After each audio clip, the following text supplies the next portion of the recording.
Hoy vamos a hablar de una de esas cosas que hay que hablarlas un día. Vamos a hablar acerca del diezmo y la iglesia de Cristo. Hermano, hermana, esta iglesia tiene alrededor de 10 años, un poco más. Esta es la segunda o tercera vez que predico acerca del diezmo en estos 10 u 11 años que tenemos ahí. En esta iglesia no se le andan contando el dinero a nadie, ¿verdad? Algo que el Señor me puso, el Espíritu Santo me puso, a través de una pregunta de mi hermano Juan Carlos. El Señor me dijo que predicara acerca de esto. Y de eso vamos a predicar, el diezmo y la iglesia de Cristo, amén. Vamos a comenzar aclarando que la palabra diezmo, el diezmo no está establecido como un mandamiento para la iglesia de Cristo Jesús. Entonces, sacando del camino eso, vamos a pasar a ver qué es el diezmo o la ofrenda en la iglesia de Cristo Jesús. Entonces vamos aclarando eso, ¿verdad? Que la palabra diezmo no está llamada para la iglesia en Cristo Jesús. Hoy en día en la iglesia, en el mundo y en la iglesia misma hay primero una desinformación, segundo una resistencia y tercero un ataque contra el diezmo. Y el centro de esta discusión, la raíz de esta discusión es que el diezmo, la palabra en sí no está como un llamamiento para la iglesia del Señor. Eso es con respecto al diezmo, ¿verdad? El mundo, incluyendo las religiones, no entienden ni pueden entender la verdad o la esencia de lo que el Señor quiere en el diezmo. Este es un tema espiritual y vamos a ver esto. Es algo espiritual, es algo personal. La palabra dice de que el hombre natural, veamos lo que dice en 1 Corintios 2.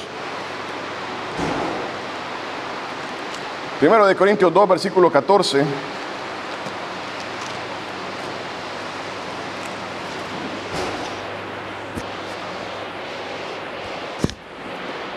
Este mensaje lo vamos a subir ahí a la página web para que todos lo puedan ver y pasarlo a otras personas. 1 Corintios 2, 14. ¿Lo tenemos? Dice, pero el hombre natural no percibe las cosas que son del Espíritu de Dios, porque para él son locura y no las puede entender. ¿Por qué? Porque se han de discernir espiritualmente. Entonces dice la palabra de Dios que el hombre natural, la persona que no tiene a Cristo Jesús en su corazón, no puede entender, no puede percibir las cosas del Espíritu. No puede. Por más que quiera, por más que trate, no puede, porque se han de percibir espiritualmente. Y esa persona está muerta en sus delitos y pecados. Su espíritu está muerto. El espíritu está ahí. Estamos compuestos de 3 partes, ¿verdad? Espíritu, alma y cuerpo. Pero está muerto para Dios. Y es por eso que no puede entender estas cosas del Señor. Vuelvo a repetir, este es un tema espiritual. A ver que estamos arriba de esa locura que está pasando en el mundo con respecto a esto. Y vuelvo a decir esto, el hombre natural no puede percibir esto porque no ha nacido de nuevo. Juan 1, 12 y 13 habla acerca de cómo Dios ha hecho que una persona nazca de nuevo. Es por voluntad de Dios de que una persona nace de nuevo, su espíritu es reactivado y esa persona ha nacido de nuevo. Y en Efesios 1:13 nos dice la palabra de que hemos sido sellados con el Espíritu de Dios cuando hemos recibido a Cristo Jesús como el Señor y Salvador de nuestras vidas. Sin embargo, la palabra nos dice que tenemos que darle razón a todo el mundo. Veamos que dice 1 de Pedro 3:15.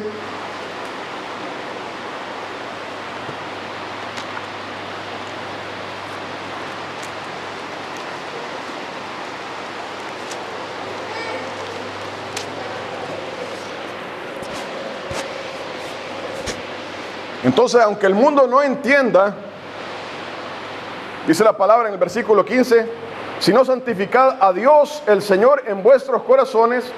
Y dice, y estad siempre preparados para presentar defensa con mansedumbre y reverencia ante todo el que os demande razón de la esperanza que hay en vosotros, ¿verdad? Entonces la palabra de Dios nos dice, siempre que alguien nos pregunte, en lo que sea nuestra medida, podamos responder al evangelio que nos ha sido presentado en Cristo Jesús. Eso es con respecto al mundo, ¿verdad? El mundo no puede entender estas cosas, para él son locura, no las puede recibir en el Espíritu. Ahora vamos con la iglesia de Cristo. La iglesia de Cristo no recibe la doctrina, la enseñanza, la esencia del diezmo o la ofrenda en el Nuevo Testamento por tres razones generales. No voy a hablar individualmente, ¿verdad? Tres razones generales. Uno, es debido a su falta de madurez. Una persona acaba de recibir a Cristo Jesús. Esa persona está comenzando y no entiende estas cosas, ¿verdad? Como nos pasó a todos nosotros un día. Entonces venimos a Cristo Jesús. Estamos comenzando en el Evangelio. Y las verdades de la palabra de Dios están comenzando a tomar efecto en nuestras vidas. Y no es que la persona no quiera. La persona dice, sí, si yo tengo que hacer esto, lo voy a hacer. Pero por el momento no lo ha procesado en su corazón. Su falta de madurez en Cristo Jesús no le permite ver esto. Amén. Y con eso no hay ningún problema. Ese es el proceso natural de toda persona.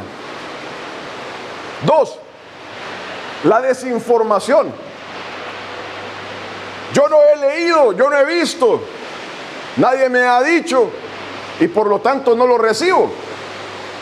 Entonces la persona no lo acepta sencillamente porque no lo ha entendido, no lo ha leído. Y esto es parte también del proceso. Todos nosotros recibimos las verdades bíblicas a una edad avanzada, ¿verdad? Todos venimos a Cristo Jesús a los 20, 30, 40, 50 años. Y empezar a tomar estas verdades a esa edad es una lucha.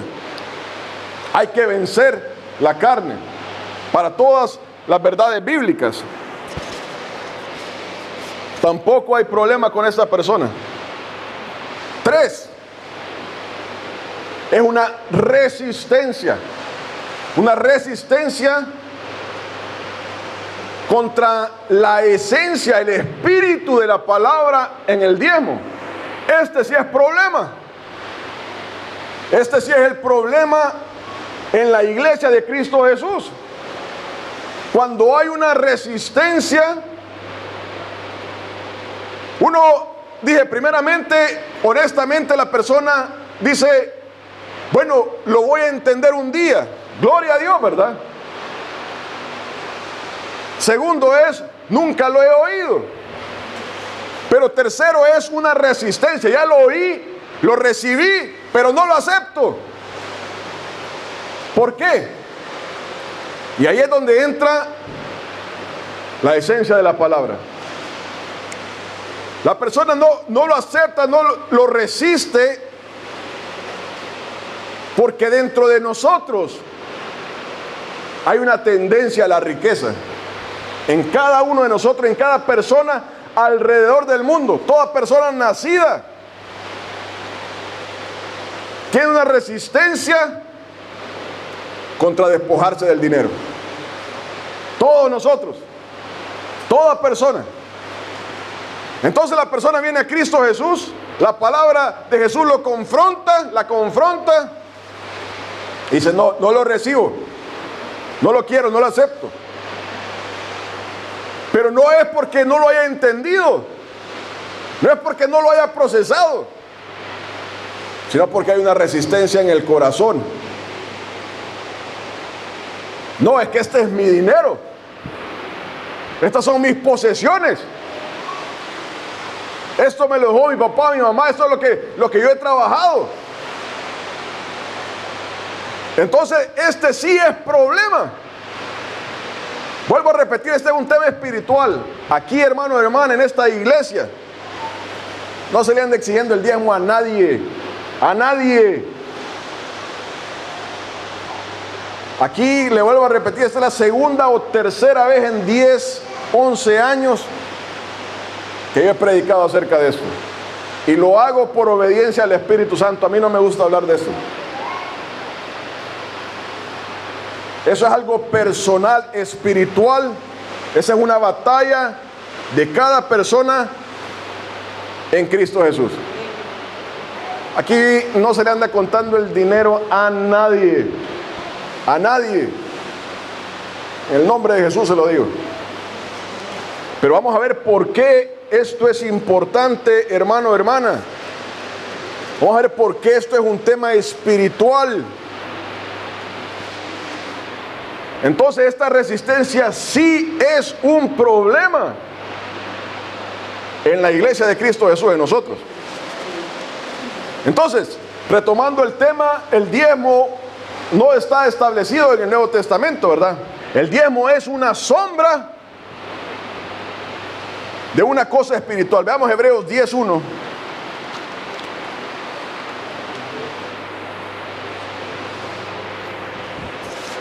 ¿Qué es una sombra?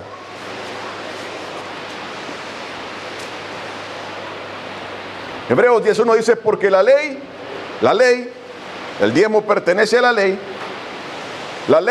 teniendo, ¿qué dice? La sombra de los bienes venideros, no la imagen misma de las cosas. Nunca puede, por los mismos sacrificios que se ofrecen continuamente cada año, hacer perfectos a los que se acercan. Entonces dice la palabra de que en la ley hay sombras manifestadas, ejemplos que Dios ha dejado que permanecen vigentes para siempre. La ley es una sombra. Amén. Entonces veamos también que dice 1 Corintios 10:11.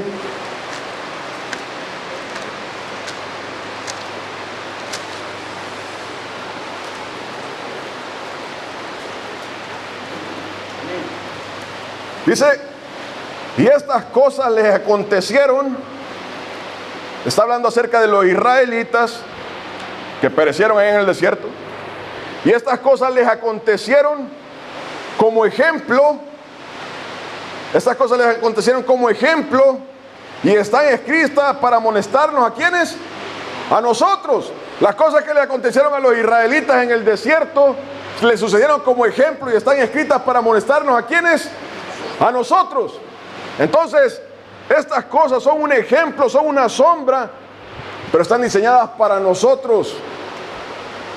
Para nosotros. Entonces vamos a ver de que la esencia de aquello permanece vigente. Permanece vigente.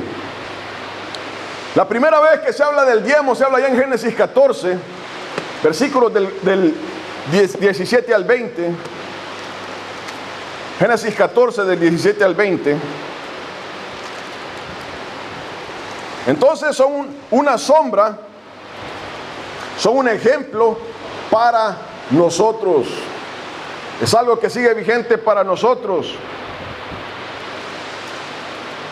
Génesis 14, versículos del 17 al 20. Aquí está Abraham delante de Melquisedec y dice la palabra de Dios: cuando volvía Abraham de la derrota de Kedorlaomer y de los reyes que con él estaban, salió el rey de Sodoma a recibirle al valle de Sabé, que es el valle del rey. Entonces Melquisedec, rey de Salem y sacerdote del Dios Altísimo, sacó pan y vino y le bendijo, diciendo: bendito sea Abraham del Dios Altísimo, creador de los cielos y de la tierra, y bendito sea el Dios Altísimo que entregó tus enemigos en tu mano. Y le dio a Abraham los diezmos de todo. Y le dio a Abraham los diezmos de todo.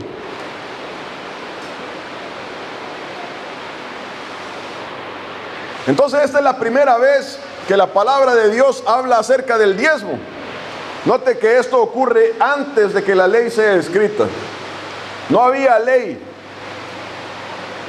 No había nada. Viene Abraham, se entera de que 4 reyes habían derrotado a una alianza de 5 reyes. En el proceso habían capturado a Lot, su sobrino. Y viene Abraham y arma 318 hombres contra un ejército de 4 reyes. Se va a libertar a Lot, derrota a los reyes, recobra todo lo que había perdido los otros 5 reyes, los trae de regreso a Lot. Cuando va llegando ahí al valle del rey, se encuentra con Melquisedec. Melquisedec es una sombra de Cristo Jesús, rey de Salem, rey de paz y sacerdote del Dios Altísimo, rey y sacerdote, una sombra de Cristo Jesús. Abraham, al verlo, se encuentra con Melquisedec y su corazón es compungido. Llega un momento en que Abraham entiende una cosa: hey, fui a la guerra con 318 hombres, derroté a estos 4 reyes más poderosos que yo. Dios estaba ahí. Dios me libró, Dios me guardó, Dios me protegió, Dios libertó a Lot. Eso es algo que quebranta a cualquiera. Viene Abraham en su corazón: tengo que agradecerle a Dios. ¿Y qué hace él? Saca el diezmo de todo lo que tiene ahí. Hermano, hermana, el diezmo es un vehículo, es una forma de agradecerle a Dios. Eso es lo que es el diezmo. Y Abraham, queriendo hacer esto, le entrega todo el diezmo de estas cosas. Vea que esto es lo que es el diezmo. El diezmo es un vehículo. El diezmo es una forma de darle las gracias a Dios. La persona entiende, razona de que Dios lo ha bendecido, Dios le ha ayudado en todo, que Él ha permanecido fiel a pesar de que nosotros somos infieles. A pesar de que nosotros le fallamos a Dios, Él permanece fiel. Dice Abraham: aquí le voy a entregar esto. Melquisedec le dice: Dios te ha bendecido. Dios te ha bendecido. Su corazón es compungido. Hermano, hermana, si el diezmo en nosotros no hay un sentimiento de agradecimiento, si en el diezmo que nosotros entregamos no hay una razón de darle la gloria a Dios, no estamos haciendo nada. Primera de Corintios 13 dice la palabra de Dios ahí, de que si yo entregara todos mis bienes para darle de comer a los pobres y no tengo amor, nada soy, de nada me sirve. Si en la persona no existe ese sentimiento de agradecimiento a Dios, no haga nada.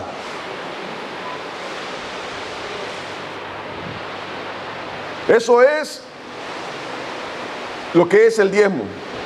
¿Qué se le puede dar a Dios? ¿Qué se le puede dar a Dios? Vuelvo a repetir, esto es una forma de agradecerle a Dios. El mundo que no puede percibir estas cosas, para el mundo es un autocastigo. Uy, me está castigando. El diezmo es una manera de agradecerle a Dios. Amén. Entonces vamos a entrar ahí en Deuteronomio 14.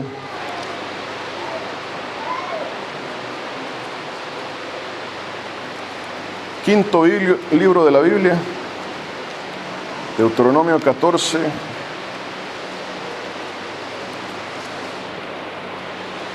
Versículos del 22 al 29.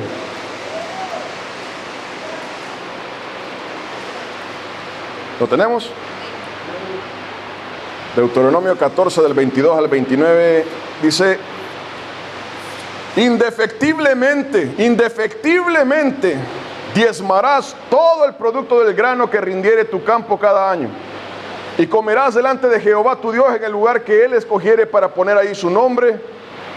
El diezmo de tu grano de tu vino y de tu aceite y las primicias de tus manadas y de tus ganados, para que aprendas a temer a Jehová tu Dios todos los días.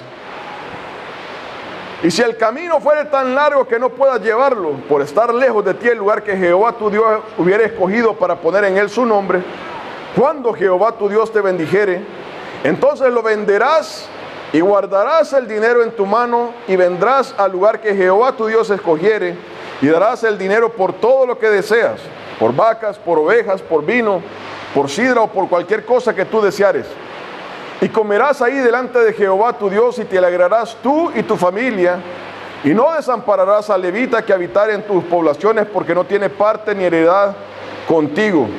Al fin de cada 3 años sacarás todo el diezmo de tus productos de aquel año y lo guardarás en tus ciudades. Y vendrá el levita que no tiene parte ni herencia contigo, y el extranjero, el huérfano y la viuda que hubiera en tus poblaciones, y comerán y serán saciados, para que Jehová tu Dios te bendiga en toda obra que tus manos hicieren. Amén.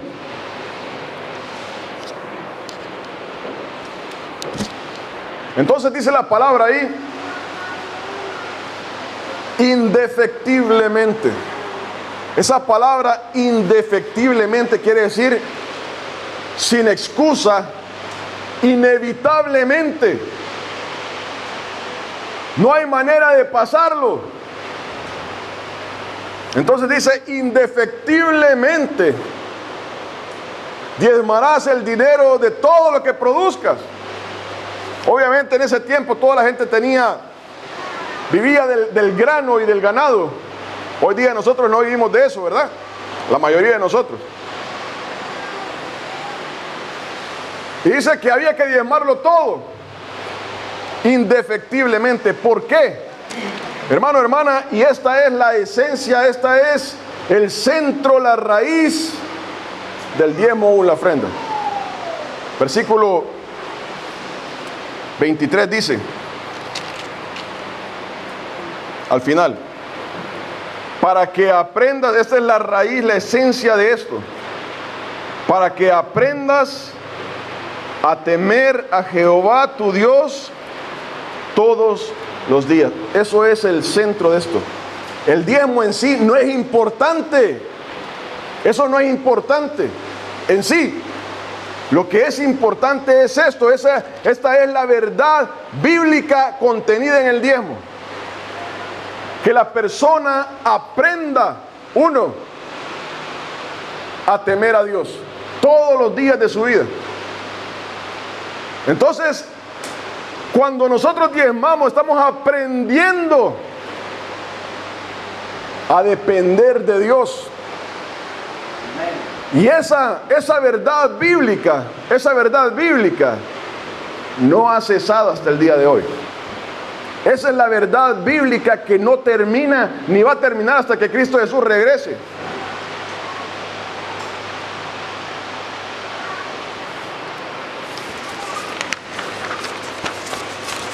Dice ahí la palabra, para que aprendas a depender de Dios, a temer a Jehová tu Dios todos los días. Todos los días. Ese es el centro de todo esto. Y esa es la resistencia de la iglesia contra esta enseñanza, contra la ofrenda, contra el diezmo, llámele como quiera. Esa es la resistencia. ¿Qué pasa? Bueno, primeramente este es un mandamiento para el pueblo de Dios, no es un mandamiento para el mundo. Este es un mandamiento para aquella persona que teme de Dios, aquella persona que ha creído en Cristo Jesús. No es para el mundo. Esta enseñanza confronta a la persona para depender de Dios. Y ahí es donde está la raíz de todo el problema, hermano, hermana. Esa es la esencia del problema. Esa es la esencia de la ley espiritual y esa es la esencia del problema.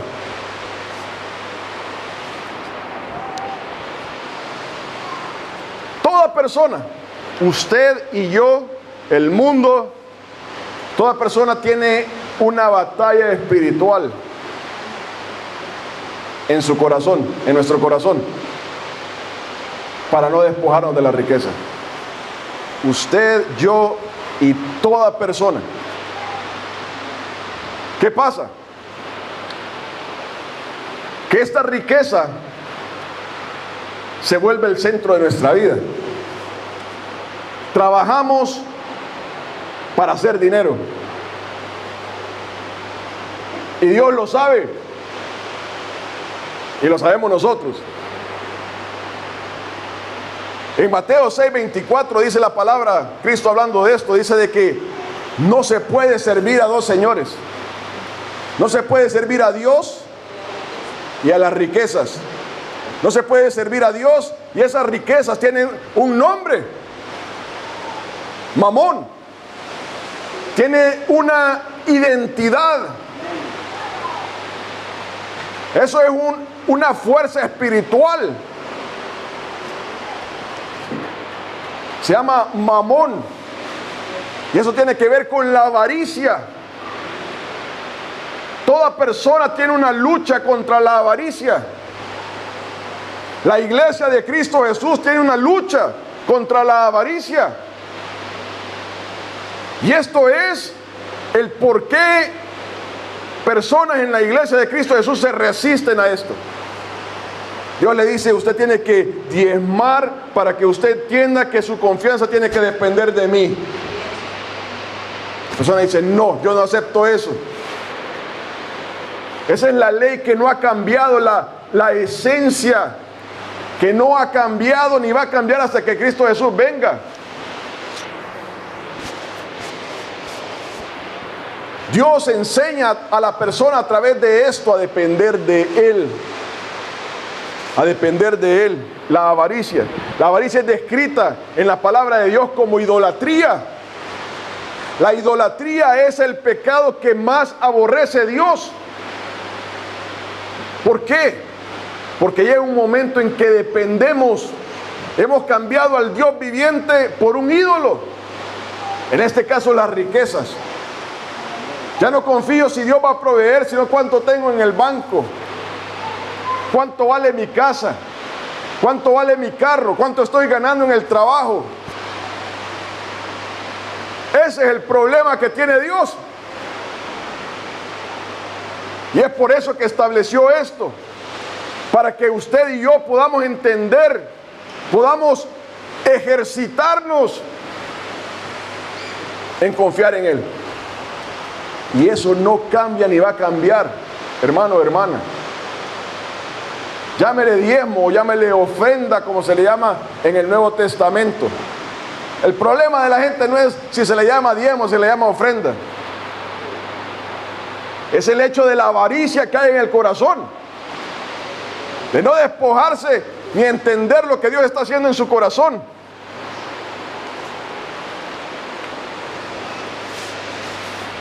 La avaricia se convierte en un ídolo. ¿En dónde? Mi confianza está puesta en los bienes. Mi salud depende de cuánto tengo. Mi bienestar depende de cuánto tengo. ¿Cuánto voy a conseguir? Si no lo tengo, tengo un problema que quiero conseguirlo. Mi seguridad depende de cuánto tengo. El bienestar de mi familia depende de esa riqueza. Y Dios tiene un problema con eso. Dios tiene un problema serio con eso.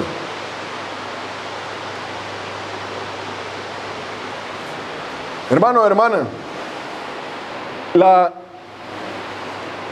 Dios no necesita nuestro dinero.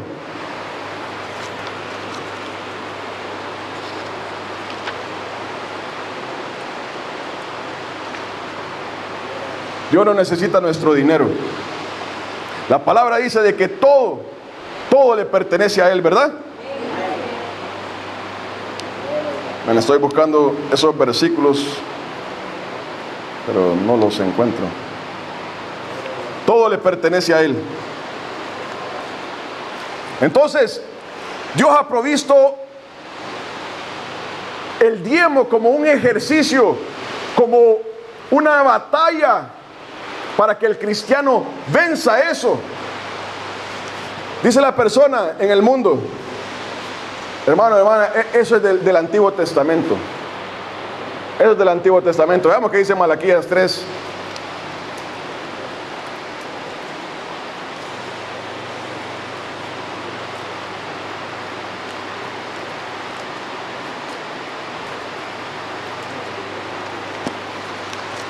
Malaquías 3 del 6 al 9.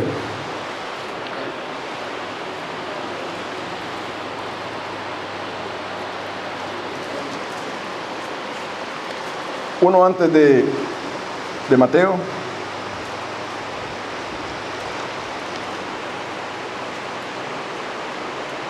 ¿Lo tenemos?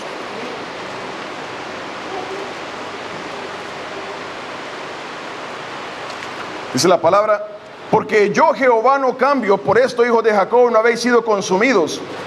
Desde los días de vuestros padres os habéis apartado de mis leyes y no las guardasteis. Volveos a mí y yo me volveré a vosotros, ha dicho Jehová de los ejércitos. Mas dijisteis: ¿en qué hemos de volvernos? ¿Robará el hombre a Dios?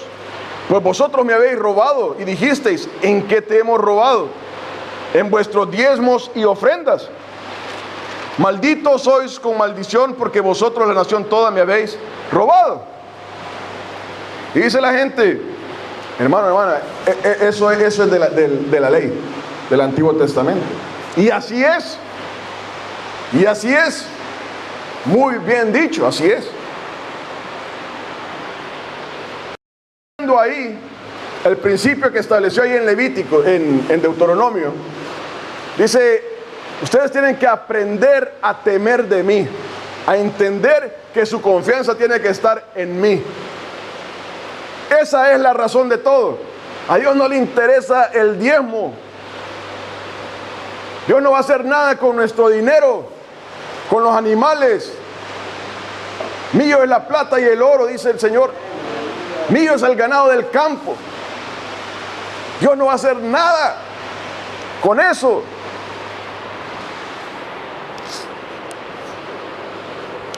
Entonces dice la persona: esa maldición es del Antiguo Testamento. Y así es, hermano, hermana. Gloria a Dios por eso.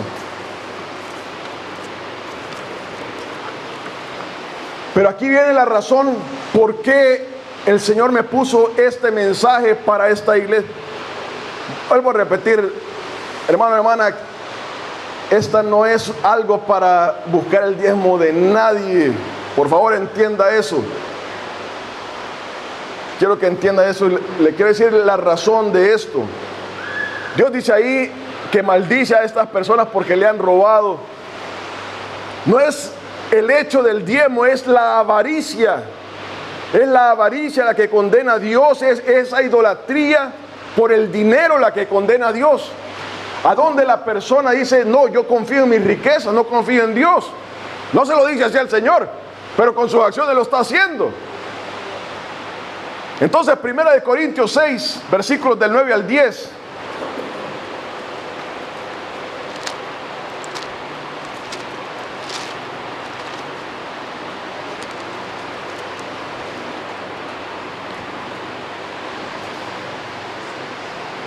Primera de Corintios 6, del 9 al 10, dice la palabra. Dice: ¿no sabéis que los injustos los injustos no heredarán el reino de Dios? Aquí no le está hablando al mundo, no está hablando acerca del mundo. El mundo no va a entrar en el reino de Dios. Le está diciendo a la iglesia de Cristo Jesús: no erréis.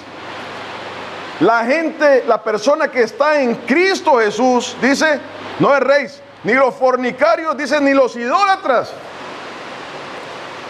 La gente idólatra, la gente que idolatra el dinero, ni los adúlteros, ni los afeminados, ni los que se echan con varones, ni los ladrones, dice ahí, ni los avaros.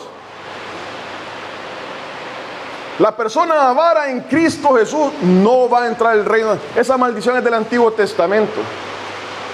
No, hermano, hermana, esto es lo que Dios le está diciendo al pueblo. La avaricia va a impedir que personas entren al reino de Dios. Y eso es el porqué de este mensaje hoy para nuestras vidas. La avaricia. Aquí la palabra de Dios nos dice de que ninguna persona avara va a entrar en el reino de Dios. ¿Qué pasa cuando vamos a diezmar? Comienza un tren de pensamientos. Señor, tengo este bill, tengo la cosa del niño, la cosa de la niña, tengo que ir a hacerle esto al carro, tengo que ir a hacer todo esto, el viaje que tengo planeado para no sé cuándo. Eso es lo que comienza a entrar cuando vamos a diezmar. Padre Santo, tu palabra dice que tú no necesitas dinero, que tú eres el dueño del oro y de la plata. Y comienza la persona a crear 1001 excusas para no diezmar. La razón pueden ser muy honestas, pero muchas veces va a ser la avaricia. La avaricia. El diezmo es algo que Dios ha puesto para que nosotros podamos demostrarle a Él, a Dios, al mundo y a nosotros mismos de que no dependemos de las riquezas. Hermano, hermana, cuando uno diezma, uno dice, no me va a alcanzar para esto, no me va a alcanzar para esto otro. Pero quiero darle la gloria a Dios. Sí, no voy a poder ir allá, no voy a poder tener esto, no voy a poder tener esto otro, pero quiero darle la gloria a Dios. Y en ese tren de pensamientos hay una batalla espiritual. Una batalla espiritual que cada creyente libra. Cada creyente tiene esa batalla espiritual. Y hay veces se gana y hay veces se pierde. Vuelvo a repetir, este es un tema espiritual. Espiritual. La avaricia, que es el punto que Dios quiere destruir en nuestras vidas. Dice ahí, para que aprendas a temer a Dios. Se hace a través de eso, despojarse de esas cosas.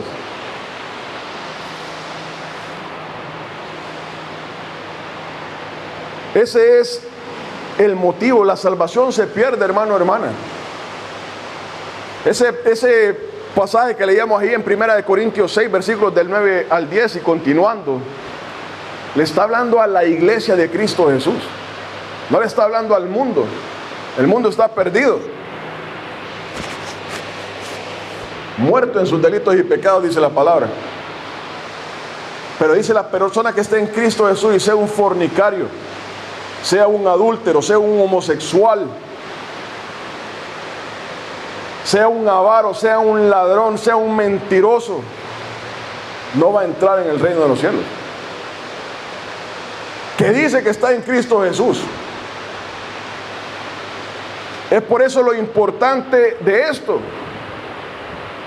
Es por eso lo importante de esto.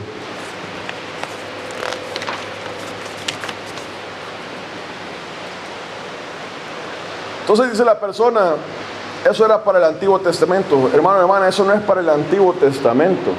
La palabra diezmo, sí, no es un mandamiento para la iglesia. Claro que así es. Pero la ofrenda no para en el Nuevo Testamento. Veamos que dice Hechos 4, versículos del 32 al 37.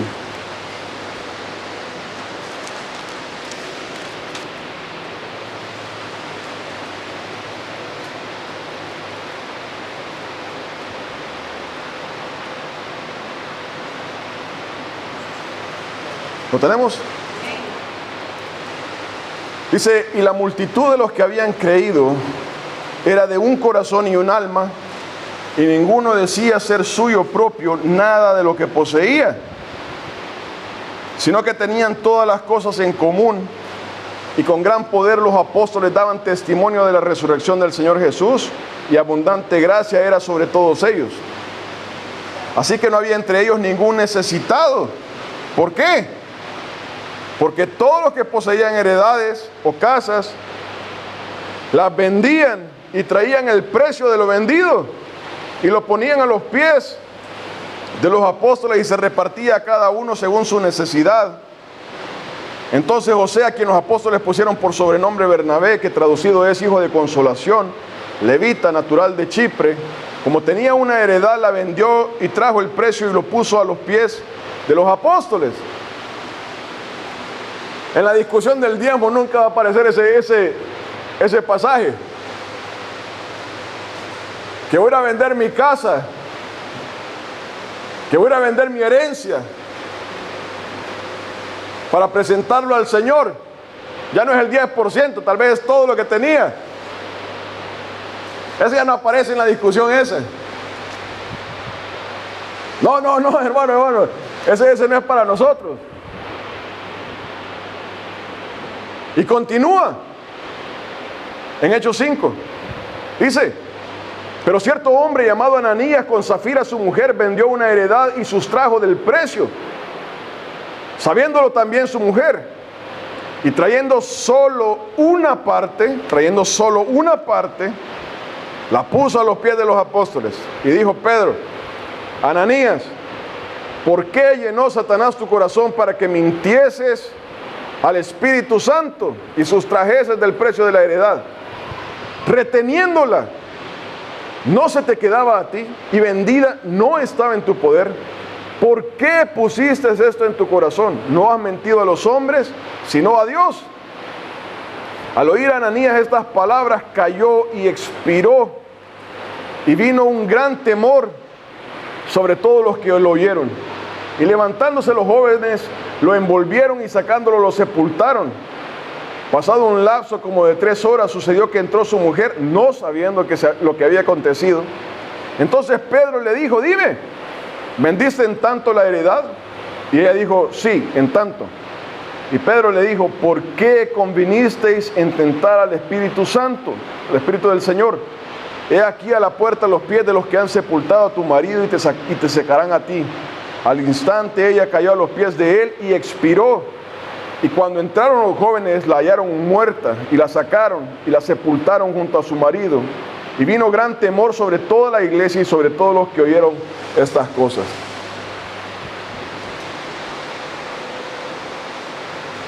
Hermano, hermana, aquí vemos de que esta es la iglesia del Señor Jesucristo, el Nuevo Testamento.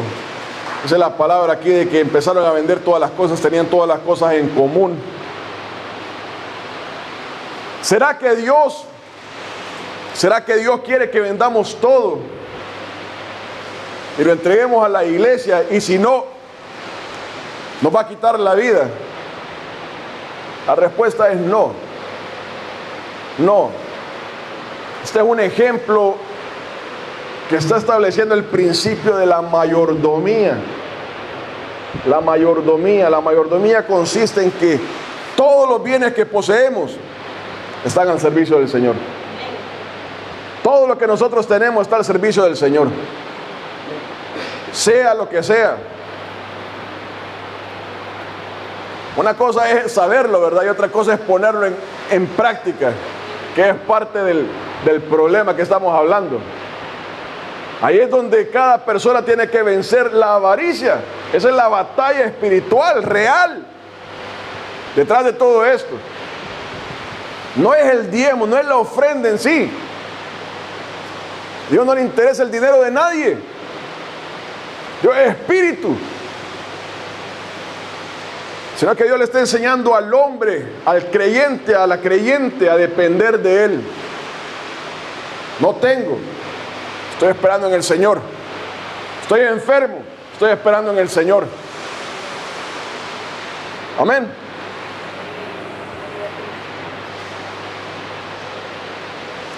Aquí voy a decir unos versículos que hablan acerca de la ofrenda. 1 Corintios 16, 1 y 2. 1 Corintios 16, del 1 al 2.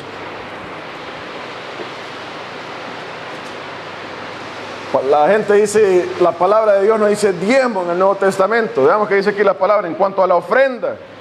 Póngale diezmo, póngale ofrenda. Para los santos, haced vosotros también de la manera que ordené en las iglesias de Galacia. Cada primer día de la semana, cada domingo.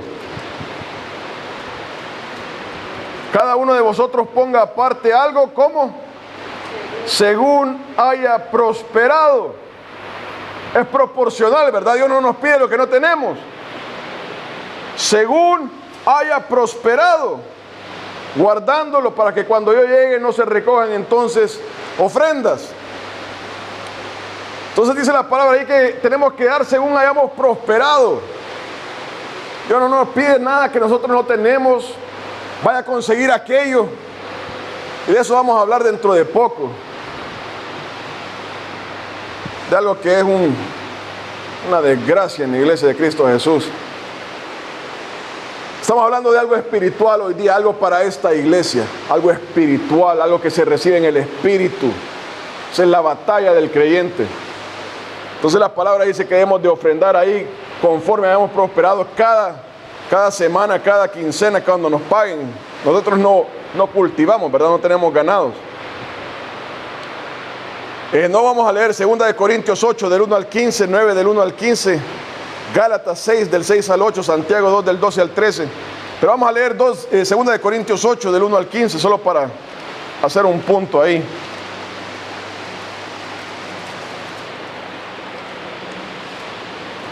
Segunda de Corintios 8 del 1 al 15 y 9 del 1 al 15. Pero vamos a leer solamente 2 de Corintios 9 del 6 al 9 al 10. ¿Lo tenemos? Pero esto digo, el que siembra escasamente, también segará escasamente. Y el que siembra generosamente, generosamente también segará. Cada uno dé como propuso en su corazón, no con tristeza, ni por necesidad, porque Dios ama al dador alegre, y poderoso es Dios para hacer que abunde en vosotros toda gracia, a fin de que teniendo siempre en todas las cosas todo lo suficiente, abundéis. ¿Para qué? Para toda buena obra.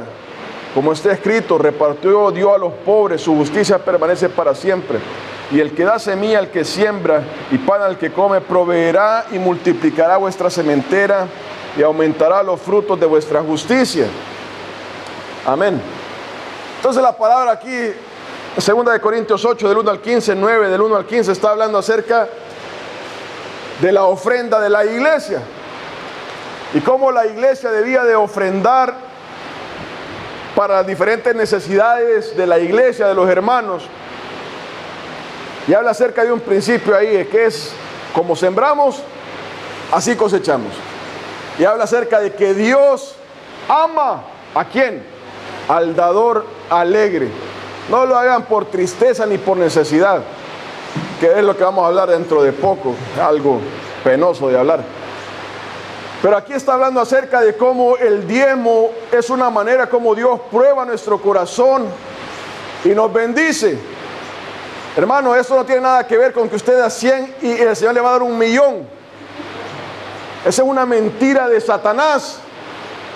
Esa es una mentira de Satanás que personas perversas ocupan. ¿Para qué? Para tocar la avaricia de las personas, no para tocar la fe, para tocar la avaricia de las personas. Porque la persona que ha puesto sus bienes delante del Señor dice: lo poco que tengo es para el Señor, lo mucho que tengo es para el Señor. No me importa cuánto tengo, lo que tengo es para el Señor. Entonces no está preocupado en hacer billones de dólares, porque sabe de que lo poco que tiene o lo mucho que tiene es para el Señor. No anda preocupado que tengo que hacer 10 millones, 20 millones, y le voy a dar 100 para que me dé 1.000. Eso no es lo que está hablando la palabra del Señor. La palabra del Señor está diciendo: hay que vencer la avaricia que hay en nuestro corazón. Hay que poner nuestra confianza en que el Señor va a proveer.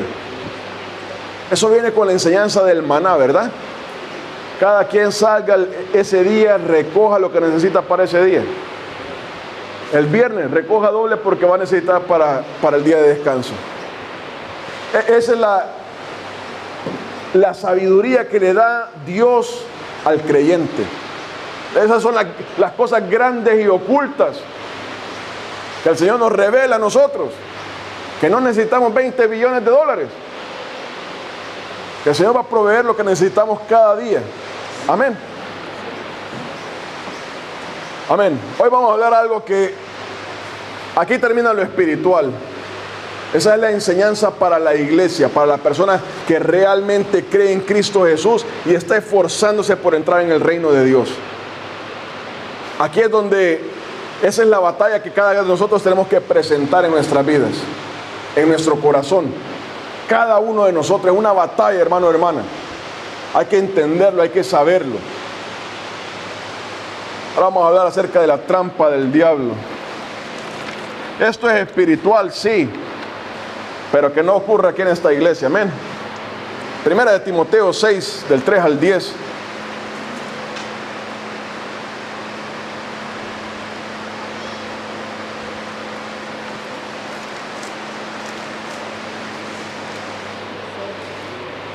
Primera de Timoteo 6, del 3 al 10.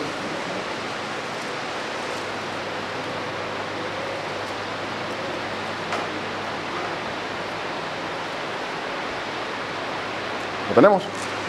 Dice: si alguno enseña otra cosa y no se conforma a las sanas palabras de nuestro Señor Jesucristo y a la doctrina que es conforme a la piedad, al Evangelio, dice aquí, está envanecido, nada sabe y delira, está loco, acerca de cuestiones y contiendas de palabras, de las cuales nacen envidias, pleitos, blasfemias, malas sospechas, disputas necias, de hombres corruptos de entendimiento y privados de la verdad.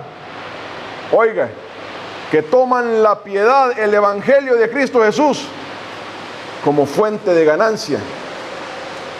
Apártate de los tales. Pero gran ganancia es la piedad acompañada de contentamiento, porque nada hemos traído a este mundo y sin duda nada podremos sacar. Así que, teniendo sustento y abrigo, estemos contentos con esto.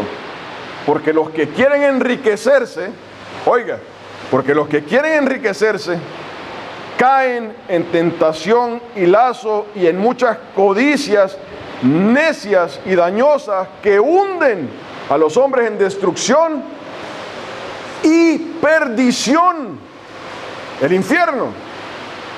Porque raíz de todos los males es el amor al dinero, el cual, codiciando algunos, se extraviaron. Estaban en la iglesia, se extraviaron de la fe y fueron traspasados de muchos dolores. La trampa del diablo. Hermano, hermana, la misión del diablo, el diablo está en una guerra contra la iglesia, contra usted y contra mí, la persona que haya creído en Cristo Jesús, y quiere traer de nuevo al reino de Satanás a la persona que ha creído. Y uno de los métodos que Satanás ocupa es torcer las escrituras para perdición en toda área. Hablando de esto, en cosas de fornicación, allá en Apocalipsis dice que había una mujer Jezabel que le decía a la iglesia: miren, aquí hay que fornicar en gran manera para que conozcamos las profundidades de Satanás, así nadie nos puede engañar. Esa es la manera como Satanás tuerce la escritura para perdición de la iglesia. De igual manera, hoy en día estamos sufriendo una batalla en la iglesia de Cristo Jesús, no en esta iglesia, gracias al Señor, bendito sea su nombre, pero en la iglesia de Cristo Jesús alrededor del mundo, por este tema, a donde la iglesia de Cristo Jesús ha sido manchada, su testimonio ha sido manchado por estas cosas que nos advierte el Señor. Dice la palabra ahí de que en el versículo 5 dice que hay hombres corruptos de entendimiento, privados de la verdad, gente que no conoce a Cristo. Gente que no conoce a Cristo. Estos hombres corruptos y privados de la verdad son los llamados ministros, no son ministros. Entiéndalo, entiéndalo. Esta gente nunca ha creído en Cristo Jesús. Nunca. No nacieron en el evangelio, no han nacido de nuevo, nunca han conocido el evangelio, sino que han sido levantados por la gran ramera espiritualmente. Son personas que han sido levantadas por Satanás en su guerra contra la iglesia de Cristo Jesús. Estas personas nunca han conocido al Señor. Dice, ahí están privados de la verdad, no conocen la verdad. Estos hombres y mujeres hoy en día también tienen esos ministerios, todos esos ministerios que vemos en la tele. Tienen esas iglesias creadas de la noche a la mañana, porque tienen un dinero sin límite, tienen un acceso a la televisión y a los medios de publicidad sin límite, a un personal sin límite, y de la noche a la mañana ya son los grandes evangelizadores. Nadie los conocía, nadie sabe dónde salieron, nadie sabe en qué iglesia crecieron, pero ya en el currículo traen que han pasado 50 años en la batalla de Cristo Jesús. No, son unos mentirosos. Y son esas personas las que han venido a destruir, a querer destruir a la iglesia de Cristo Jesús. Son dos tipos de personas. Este es el primero. Estas personas se levantan contra la iglesia, y esas son las personas que han creado el circo que hay ahora en la iglesia de Cristo Jesús. ¿Por qué? Porque viene la iglesia local, la iglesia que no conoce las artimañas de Satanás, y dice, ya oíste a fulanito de tal, trae un buen mensaje, que nos van a prosperar 100 veces. ¿Qué? Tocando la avaricia de la persona. Voy a dar 1000, me van a dar 100,000. El Señor. Esa es mentira de Satanás. Hermano, hermana, la iglesia de Cristo Jesús juzga desde su punto de vista. ¿Cómo no puede ser que alguien se vaya a levantar a hacer esto? ¿Por qué? Porque está pensando en Cristo Jesús. Dice, no puede ser. No puede ser que el diablo haga semejante esquema. Hermano, hermana, así es. Estas personas le han vendido el alma a Satanás. Estas personas son corruptas de entendimiento. Gente que no tiene límite, que van a decir lo que sea. Y usted lo oye en el internet hablando unas barbaridades. Cosas que uno dice, ¿cómo puede salir algo de la mente de esta persona así? Ya son ese tipo de personas. Y viene la iglesia de Cristo Jesús, venga a predicar a la iglesia. Mire, aquí está el CD de fulanito de tal. Esa gente son corruptas. Gente que están destinada al infierno. Ellos piensan, ellos no les interesa. Estas personas van a ir a parar al lago de fuego. Cuando usted le dice eso, y no me interesa mientras esté haciendo yo el dinero que estoy haciendo. No me interesa. Le han vendido el alma a Satanás, y lo han vendido a sabiendas de que van a estar una eternidad en el lago de fuego. Esas son esas personas. 2, es la infiltración a la iglesia de Cristo. Esos no son iglesias de Cristo, nunca han sido, nunca lo conocieron. Pero el segundo grupo es una infiltración a la iglesia de Cristo. Veamos que dice Primera de Juan 2, del 18 al 20.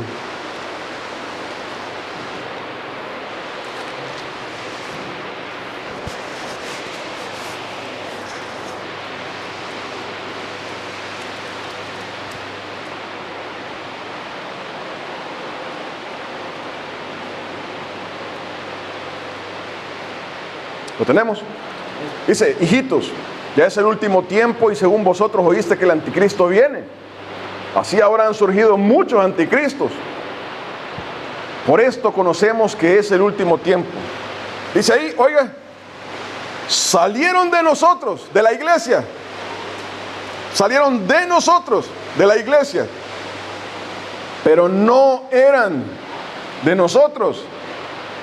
Porque si hubiesen sido de nosotros, habrían permanecido con nosotros.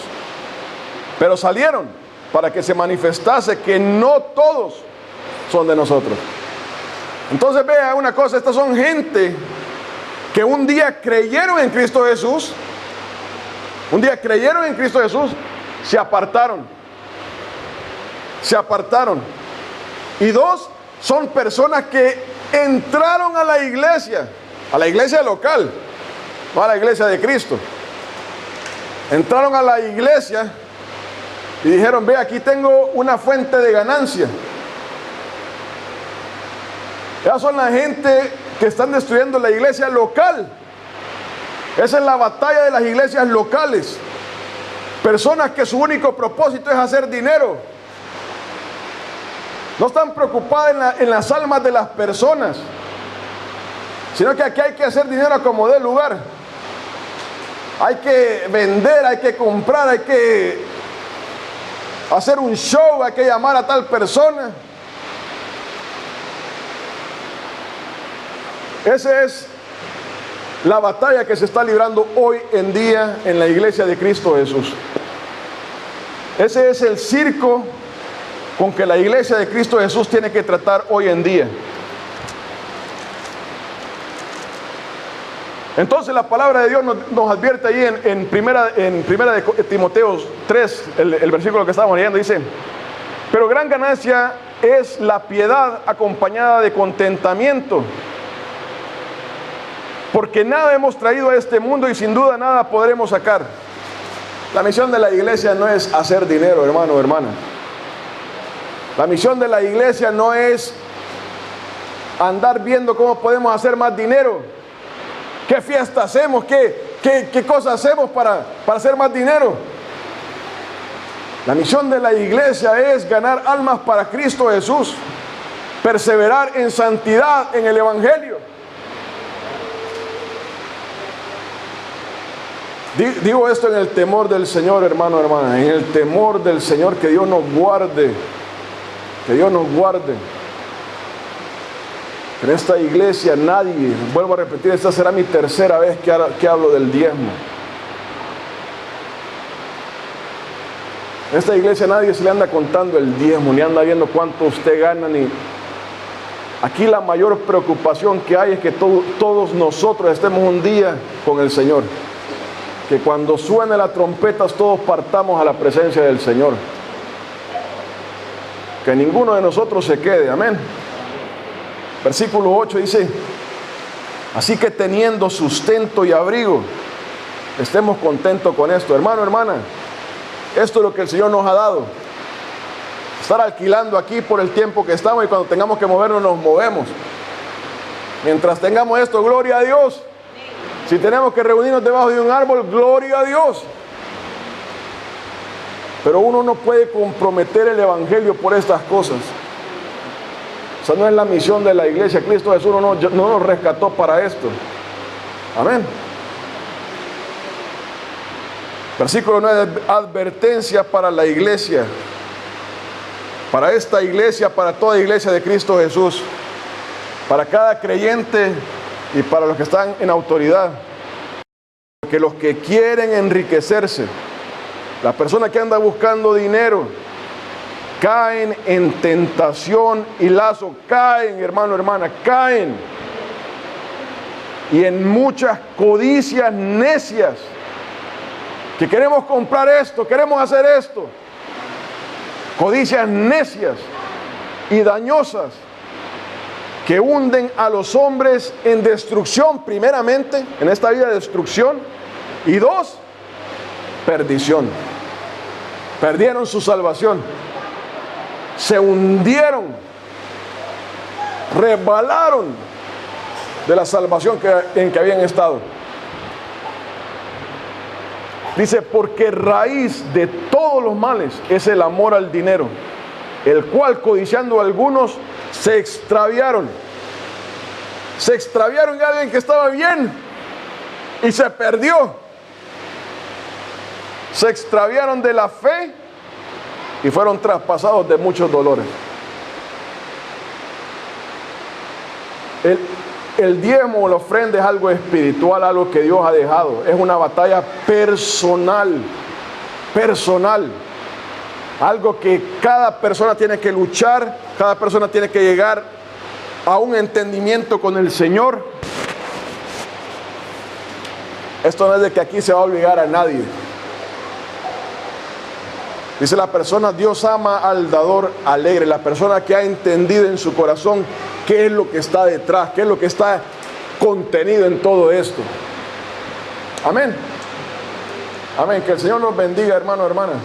Que el Señor nos bendiga. Vamos a invitar a mi hermano.